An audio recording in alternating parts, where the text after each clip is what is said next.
विशाल steno classes में आपका स्वागत है। ये डिक्टेशन रिकॉर्ड की गई है। 100 शब्द प्रति मिनट डिक्टेशन शुरू होती है 3 सेकंड बाद। महोदय, बहुत पहले से ही महिलाओं को अपने अधीन रखकर पुरुष प्रधान भारतीय समाज ने उनके विकास के द्वारा बंद कर रखे हैं।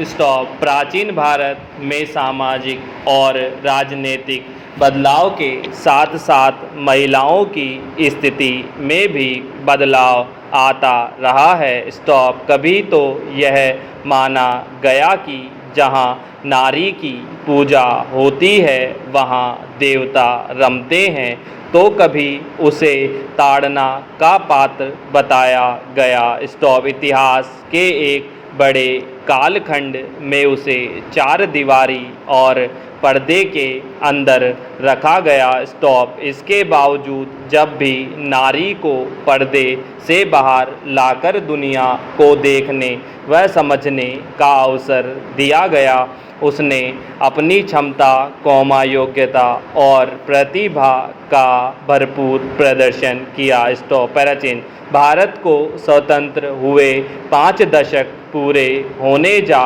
रहे हैं। स्टॉप। स्वतंत्रता प्राप्त करने के बाद महिलाओं के लिए विकास के लिए संविधान में अनेक प्रावधान किए गए हैं, परंतु मात्र नियम कानून बना देने से किसी व्यक्ति या वर्ग में परिवर्तन नहीं आते, इसके लिए व्यवहार और अमल की भी आवश्यकता है, किंतु भारतीय महिलाओं के लिए इसका प्रयोग नहीं किया गया। स्टॉप। यूँ तो प्रथम योजना काल से ही महिलाएं विकास के छुटपुट प्रयास आरंभ हो गए थे, परंतु हकीकत में सर्वप्रथम 6ठी योजना के दस्तावेज में महिलाओं के सामाजिक व आर्थिक विकास का अध्ययन जोड़ा गया। स्टॉप। इसके बाद से महिला विकास की योजनाएं निरंतर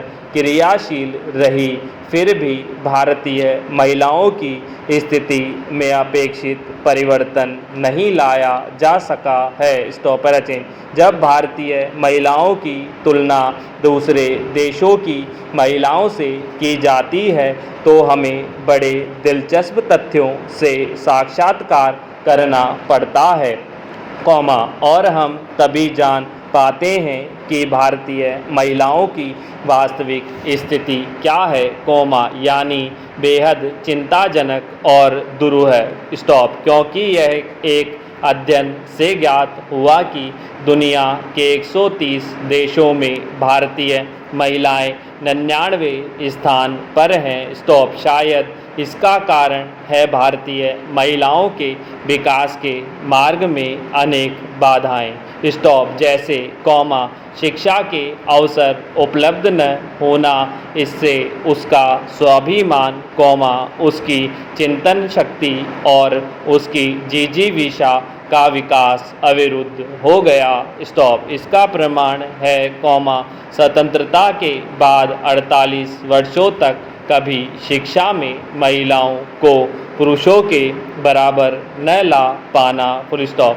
जबकि दूसरे देशों ने महिलाओं को शिक्षित बनाने में अधिक जोर दिया। स्टॉप। हाल ही में नई दिल्ली स्थित भारतीय विश्वविद्यालय संगठन, द्वारा प्रकाशित आंकड़े बताते हैं कि हमारे देश की 15 वर्ष से अधिक आयु वाली 34% महिलाएं ही शिक्षा प्राप्त कर सकी हैं, जबकि इजराइल, स्पेन, इटली व हंगरी की निवासी से 94%, श्रीलंका की 85%, चीन की 68%, ईरान की 52% तथा पाकिस्तान की 14% महिलाएं शिक्षित हैं।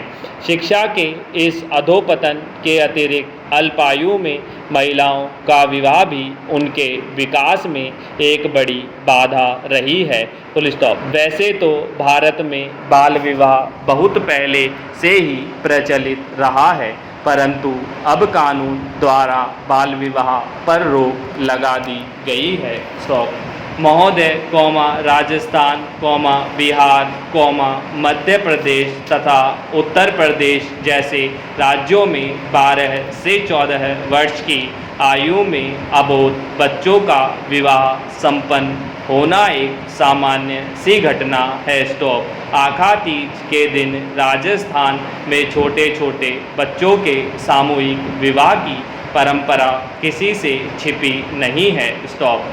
अल्पायु में विवाह के कारण अपरिपक्व अवस्था में ही गर्भ धारण व प्रजनन कार्य आरंभ हो जाता है। स्टॉप। इसी कारण भारतीय महिलाओं में औसत कुल प्रजनन दर 3.4 है, जबकि जापान, इटली, स्पेन, हंगरी व कनाडा में यह दर 1.2 व 1.8 के मध्य तथा चीन, संयुक्त राज्य अमेरिका, श्रीलंका तथा इसराइल में 2.0 व 2.8 के मध्य पाई जाती है। स्टॉप। महिलाओं में प्रजनन दर कम करने के लिए परिवार कल्याण कार्यक्रम के जरिए अनेक सरकारी प्रयास किए गए हैं, परंतु परंपरावादी विचारधारा, साक्षरता और सरकारी मशीनरी की सक्रियता में कमी जैसी समस्याओं के कारण भारतीय समाज में विशेष तौर पर ग्रामीण क्षेत्रों में गर्भ निरोधक आधुनिक उपायों कंडम, गोली, नसबंदी आदि का प्रचलन कम हो पाया है।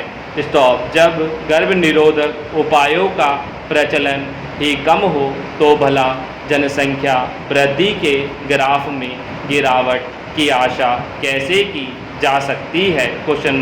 1990-2000 के उपलब्ध आंकड़ों के अनुसार 36% भारतीय महिलाओं में गर्भ निरोधक आधुनिक उपाय प्रचलित है, जबकि पाकिस्तान को छोड़कर अमेरिका, कनाडा, हंगरी, जापान, चीन, श्रीलंका तथा ईरान की महिलाओं में अधिक है। स्टॉप। एक अनुमान के अनुसार विवाहित भारतीय महिलाओं के प्रजनन काल का 80% समय बच्चों को जन्म देने व उनको स्तनपान कराने में ही व्यतीत हो जाता है।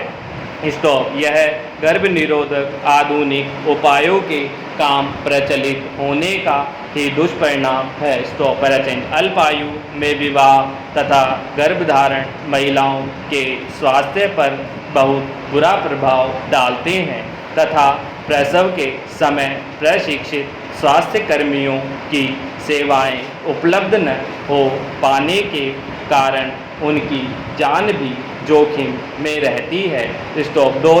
2001 के आंकड़ों के अनुसार प्रसव के समय भारत की 33% महिलाओं को ही प्रशिक्षित स्वास्थ्य कर्मियों की सेवाएं मिल पाती है, जबकि America, Canada, Hungary, Spain, Israel, Japan, चीन तथा श्रीलंका की 94 से 100% महिलाओं को प्रसव के समय प्रशिक्षित स्वास्थ्य कर्मियों की सेवाएं मिलती है।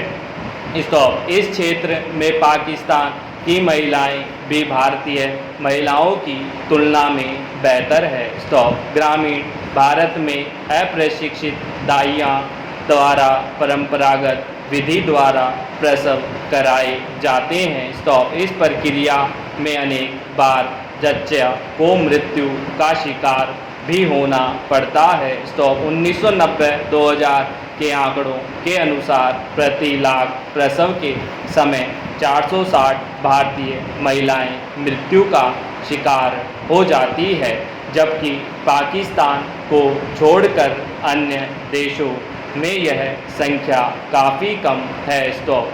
यद्यपि भारत में स्वास्थ्य सेवाओं का पर्याप्त प्रसार हो गया है, जिसके परिणाम स्वरूप लोगों के सामान्य स्वास्थ्य में सुधार आया है तथा व्यक्ति के जीवन जीने की प्रत्याशा बढ़ी है, परंतु वर्तमान मृत्यु दर पर भारतीय बालिका के जीवन जीने की प्रत्याशा 57 वर्ष की है। स्टॉप।